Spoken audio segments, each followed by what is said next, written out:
what I was saying. Hear ye, hear ye. Pray, give us your attention.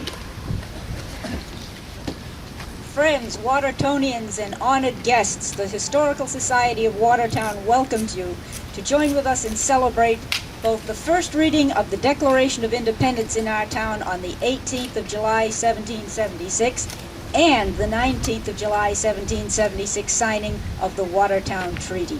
Welcome.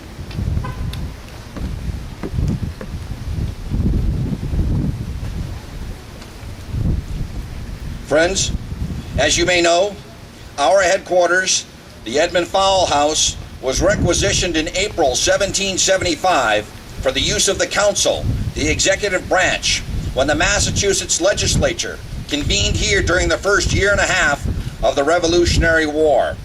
It was here, in an upstairs room, that the council and several committees carried on the day-to-day work of a civil government in time of war. Some of the councilors, John Hancock, John Adams, Samuel Adams, and Robert Treat Payne, had been sent to Philadelphia to represent Massachusetts in the Continental Congress.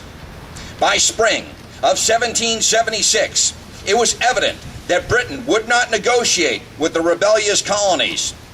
By June, when the Massachusetts House asked the towns what course they recommended, some 2/3 of them had already considered the question, and all of them had voted for independence. Most of them unanimously. As Joseph Hawley wrote from Watertown to Elbridge Gerry, "You cannot declare independence too soon." In Philadelphia, meanwhile, Virginian Thomas Jefferson led a committee polishing the document that would formally sever allegiance to Great Britain. Congress then debated Jefferson's text for 3 days and approved it at last on July 4th, 1776. On that date, John Hancock, as president of the Continental Congress, signed his name, reputedly saying that he wrote it large enough for King George to read it without his spectacles. And he ordered copies to be made by Philadelphia printer John Dunlap. While the rest of the delegates signed the original over several days, copies traveled to the governments of the 13 colonies, now states, as fast as horse and man could go. On July 16th, a copy reached the Watertown Meeting House, where the legislature was negotiating a treaty of alliance with delegates from the Micmac and St. John's Indians of Nova Scotia.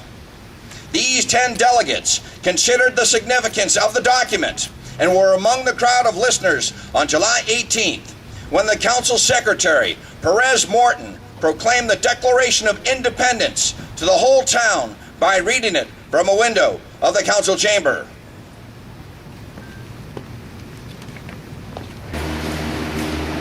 Good afternoon. I am President Bowdoin. The St. John's and Micmac tribes are now our brothers and become one people with the United Colonies.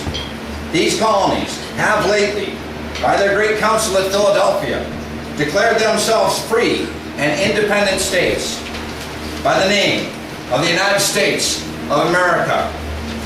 This said great council do, in the name and by the authority of the good people of these colonies, solemnly publish and declare that these united colonies are and of right ought to be free and independent states, and have full power to levy war, conclude peace, contract alliances, establish commerce, and to do all other acts and things which independent states may of right do.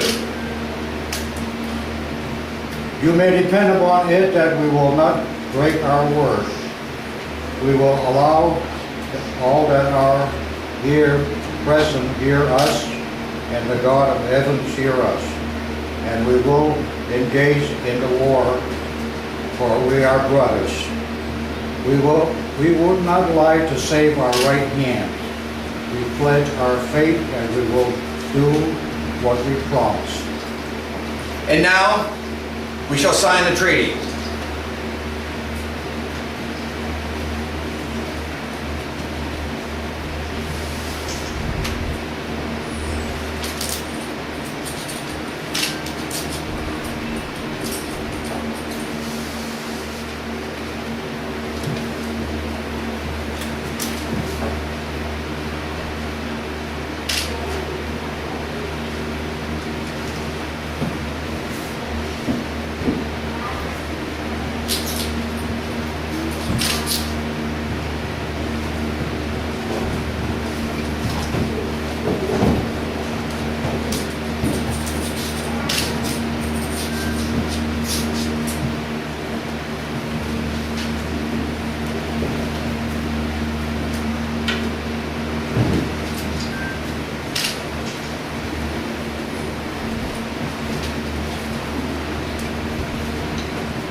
We like it well.